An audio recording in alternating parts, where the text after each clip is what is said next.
But I don't tell you this other part of the story, which is that my podcast started growing in numbers when I started talking about general business. It also started growing in numbers even faster once we sold the company for Gym Launch. But there was a period of about 18 months prior to me selling where I just talked about general business because I was like, I'm tired of talking about gyms. I just want to talk about business in general.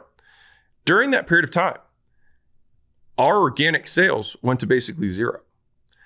And it took us like 6 months to figure out that the reason that had happened was because I stopped talking about gym shit. And gym owners were like less interested in my content than generic business content. That makes sense. Like if you're a business owner, you're going to listen to business stuff in general. If you're a dentist, then you're going to get a lot out of a dentist only podcast, right? But there's not that many dentists, so you're not going to get a lot of listens, but the listens in terms of relevancy is going to be through the roof. And so we started making less sales, but I was getting more views, more listens, right? Now I ended up wanting to go in that direction, so it was fine. And I'm talking about general business now, right? I made that mistake the second time, not necessarily a mistake, we learned, right?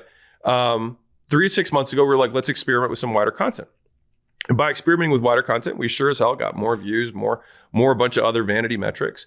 But the number of business owners that was watching, and the way I measured that was our CPMs on our videos on YouTube, the amount of people who opt in at acquisition.com, people who buy our books, all of those metrics were actually down despite our views being up.